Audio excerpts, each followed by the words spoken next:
Joining us right now is retired Lieutenant Colonel Jonathan Conricus. He was the spokesperson for the IDF before and after the October 7th attack. We've had him on many a time. He's now a senior fellow with the Foundation of Defense of Democracies.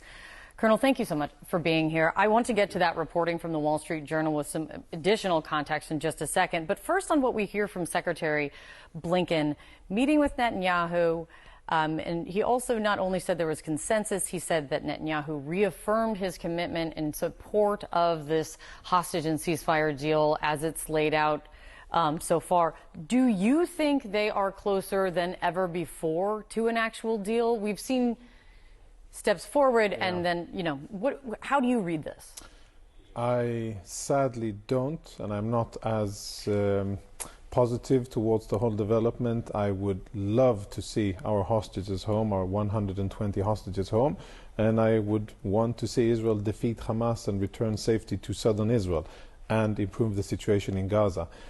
But I think that Yahya Sinwar is, in his text messages, he hits the nail on the head, sadly, and for months Hamas has been manipulating global public opinion, using international politics, the differences between Washington and Jerusalem, and they have basically been able to stay alive and stay out of jail using the hostages for about 3, 4, 5 months.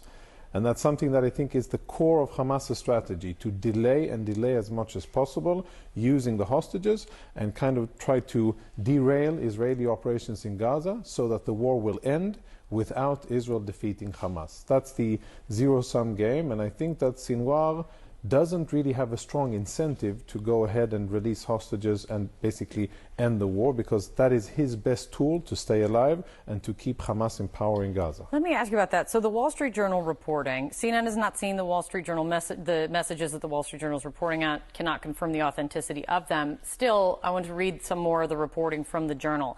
We have the Israelis right where we want them. We read it was one message, and these are messages to the negotiators to the ceasefire negotiators, yes, is what this is.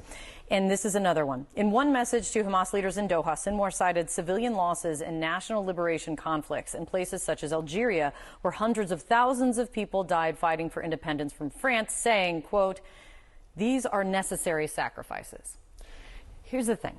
If this is the case, if this is the zero-sum game that you're talking about, if this is the strategy, how does Israel take on Hamas, take out Hamas, deal with Sinwar without playing into his hands? That's a good question, and I think that the Israeli strategy has been so far to try to get to Sinwar, get to the senior leadership of Hamas, so far not succeeding, probably because he is hidden underground with lots of Israeli hostages surrounding him as human shields.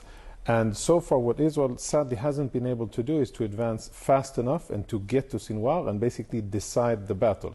It took Israel many months of staging in order to finally get into Rafah. There was tremendous outcry and there were protests that Israel shouldn't and mustn't go into Rafah.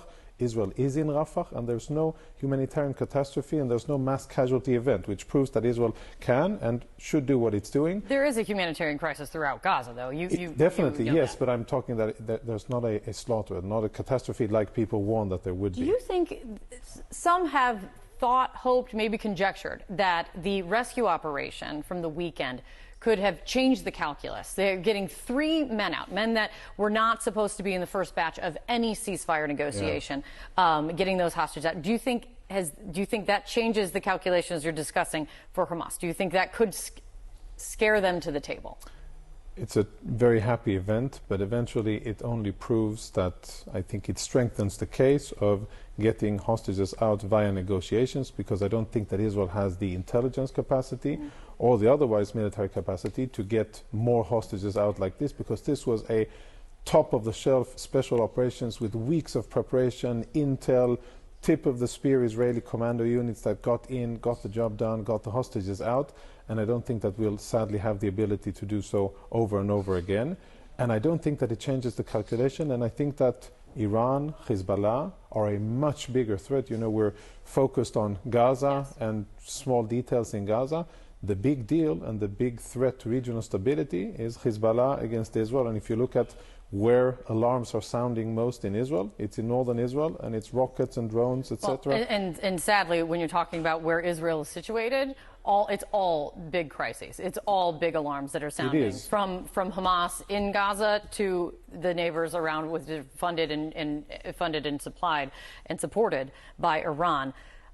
In terms of the motivation and position of Prime Minister Benjamin Netanyahu, Blinken says that he reaffirms his support for a deal today.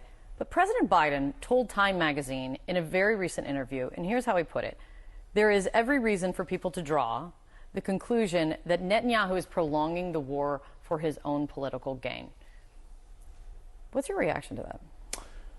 As an Israeli, as a father to children who will soon be serving in the military, I really, really hope that isn't true.